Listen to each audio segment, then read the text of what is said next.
Hey folks, doing this video for Adventure GT. They requested I do a walk around of my Santa Cruz Node 1. We'll kick right off to that. So this is Node 1 right here. This is pretty much turned into a pleasure vehicle. It's purpose built for communications and paramotor activities. So we'll start around with a little exterior walkthrough. Starting with the front of the truck. We have an 85 watt solar panel right here. This is going inside to a Victron MPPT that I have mounted in there to keep the starter battery charged up. The starter battery is a Dakota Lithium 135 amp hour lithium battery that I've swapped out. 17-inch method wheels on here, and then KO2s for the tires. The suspension has been completely swapped out for a flat-out GR40 suspension. It's really helped with the off-road activities. I beat the piss out of this truck. I don't baby it. Was up in the mountains of Montana recently. I was out at Glamis Sand Dunes, doing all sorts of stuff with this thing. I really beat the hell out of it. That suspension helps. The stock suspension just couldn't keep up. I'd bottom out all the time, especially with, as you can see, all the extra weight on the back end here. Moving up to the roof, we have one antenna here. This is for one of the tactical radios built into the server that's embedded into the truck. We'll get to that later on.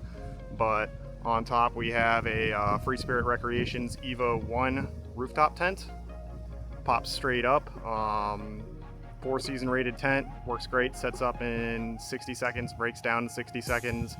Keep all my bedding inside, my sleeping bag inside, pillows, all that stuff. Moving over to the side here, we have 2 fuel jugs from Rotopacks. These aren't for the truck itself. They're actually for the paramotor on the back, so I keep my premix fuel in there, and that's what I use to sustain. I get about, I can get 3 to 6 flights with all the gas I carry on here with the paramotor. You can see down here, there's some light strips going across. These are on both the interior of the bed and the exterior of the bed. The bed lights on here, they're kind of weak. They just suck. So I put those in here. They're wired in parallel to the existing bed lights. So when I turn the bed light switch on, those will both come on for the exterior and the interior. For the molly racks that are on here, variety of tools. So I have my shovel, my pickaxe, have a sledgehammer over there, and then I have my windsock for paramotor activities. The windsock mounts right up here. Just throw it in here, clip it on, put it up in the air. That way I know what way the wind is blowing when I come in for a landing or I go to launch.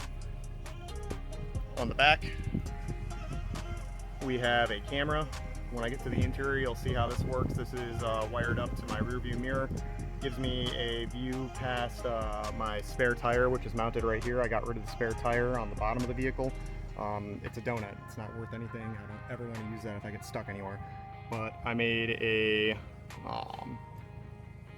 pillow bearing and U-joint hoist system for this, wired to a spare tire winch. So I basically just connect my impact driver up to this thing, and I can raise and lower the spare tire onto the tonneau cover to get it down.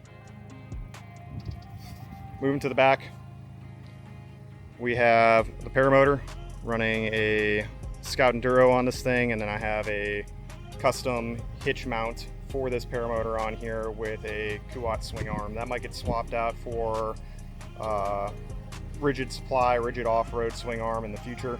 I just got to look at dimensions and see if I get any benefit off of spending the money on that. Coming to the other side, I have pack-out storage. I love the heck out of pack-out storage. It's great. It's modular. I can bolt it onto whatever I need to, carry all my stuff. This one is just for the spare paramotor parts, tools, pre-measured vials of oil for my premix, all of that. We have a 270-degree awning right here. This opens up, swings all the way around, and I'll do I'll show the tent fully open and the awning fully deployed in a little bit. But yeah, swings all the way around and covers up the rear of the truck as well. Gives me plenty of space to, you know, sit down, relax, camp out without having to go up into the tent or hang out in the vehicle. We have another antenna here. This is wired up to an amplifier. This is just a Wi-Fi antenna. Now this isn't for internet, that's handled by the actual router. This is for use with Kali Linux and Angry Oxide. Basically, you can go around, sniff four-way handshakes from your wireless router, send those off to the cloud, and break your Wi-Fi keys. Fun stuff. A little bit of electronic warfare stuff going on, cybersecurity, pen testing. Moving to the interior of the truck. So this is my rear view mirror and dash cam. So I have a forward-looking camera that records everything in front, and then that camera in the back that I showed you earlier. This is what I see. Can't really see past that spare tire, so this will give me a good view past that. Actually, I get a wider field of view with this than I do looking through the rear windshield. Inside, to keep this thing cool, have a sunshade that comes across and just sits there. Really helps in the summers out here in California. This is from, I forgot who makes this one, but it's retractable. It stores over there. I don't have to keep some bulky sunshade in the vehicle. Moving to the infotainment system. So this is running a full version of Android right now, and this allows me to run applications such as ATAC or anything else that I want to run. I have a little tray here, little ball mouse, lets me do my manipulation one-handed. I can also do, you know, touch inputs, whatever. But yeah, this lets me, I use ATAC primarily for a lot of stuff that I do with work, for tactical communications, battlefield tracking, C2, situational awareness, all of that, flight planning, some EW and SIGINT stuff, use that with this.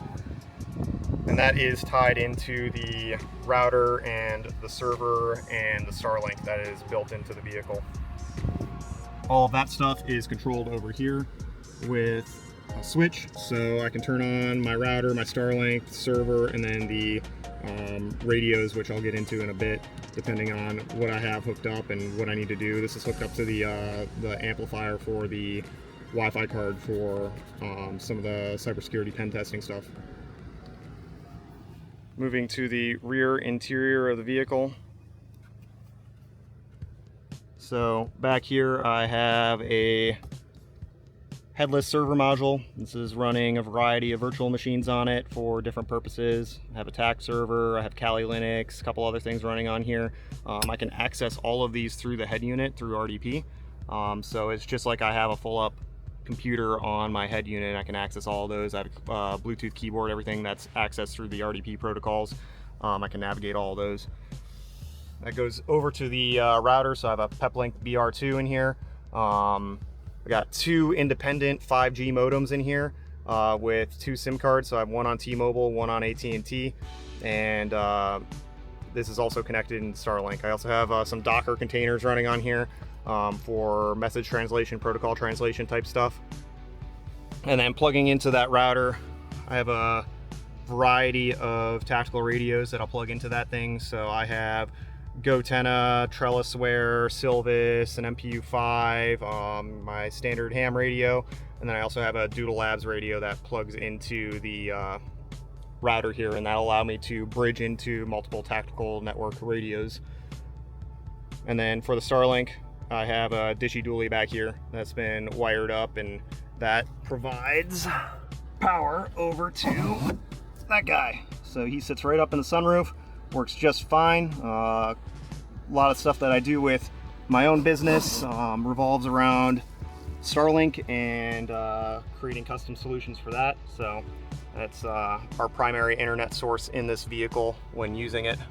I did remove the back seats, as you can tell, in this vehicle. I don't have kids. I live the dink life, dual income, no kids, so I get all this expendable income that I can spend on things. But yeah, removing the back seats actually is where I found back in here this one-way air vent. That's what led me to find, you've probably already seen it, the conversion I did in the Brunk, where I cut out the back of the tub, or the joke of an ice cooler that's back there, to gain access to this large cavity behind this bulkhead right here that runs underneath the bed. You pretty much get 2.5 times storage that you had underneath the bed by doing that. So once I found that, I poked the endoscope in there, looked around, I'm like, oh, okay, hey, there's a big open cavity. I cut the back of that out. That's where all the house batteries are gonna go, along with the inverter, air compressor, water pump, all that fun stuff. All right, moving into the bed of the truck. I have all my tools in here that I use on the road or for various projects. Just my impact driver, impact wrench, drill, all of that, and then I have a full socket set underneath that. This whole thing can come off. It's just mounted to this plate right here that I mounted to the tailgate. And then I have another one over here that's like wrenches and drill bits and other things and such. And then I have the fridge. Fridge is on a slide out, so this will slide completely out, lock into place, keeps all my nice drinks and food cool. So opens up on both sides here. There's a little light inside, nighttime. Yeah, that was probably actually the simplest modification I've done on this truck. Moving back, also have another panel here. I got rid of the AC inverter. The thing's a joke. There's going to be a 2000 watt inverter that goes in this truck anyway. So I just wired that. I bypassed it completely. It's now a DC 12 volt jack that goes back there. That's split up for this panel. So this panel will control additional lighting, the water pump, and the air compressor. That'll go back here, and then those will get quick fittings that are probably going to go inside these footholds here. It'll just be a quick disconnect, plug it in, plug your hoses in, etc. and get your water and air up, air down your tires, do your showers, all of that stuff. A lot of people ask me about this spare tire mount. Really, you can't go out and buy it. You got to make it. So I made a bracket for one of the cross members on the Putco rack, and took a spare tire winch, and then basically designed this offset drive shaft with some U-joints and 1/2 inch aluminum rod going up to, I got a pillow bearing down there, and then a pillow bearing up here where that's mounted. There we go. Yep, raises and lowers, pretty easy. Get to it, bring it off the truck, put it on, then put the old tire back up on there until I get back and repair it. The Putco rack, I see a lot of people are thinking you can just buy any rack and use it for off-roading purposes. That is not the case. If you go and you buy the Amazon special and you put this much weight on it, it's going to rattle itself apart. You want something solid on here. The Putco rack, although it's expensive, you get what you pay for. And the option to add additional crossbars across the top to stabilize it keeps all of this from moving back and forth and loosening things when I'm driving through crappy areas like Anza Borrego, Glamis, Salton Sea, Montana mountains, really anything. So you do get what you pay for.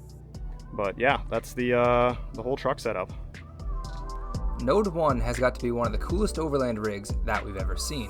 If you would like to see more, be sure to check out PTS_Aerial on Instagram. Or if you're a big fan of the vehicle in general, you'll find him kicking around the off-road and overland Santa Cruz groups on social media.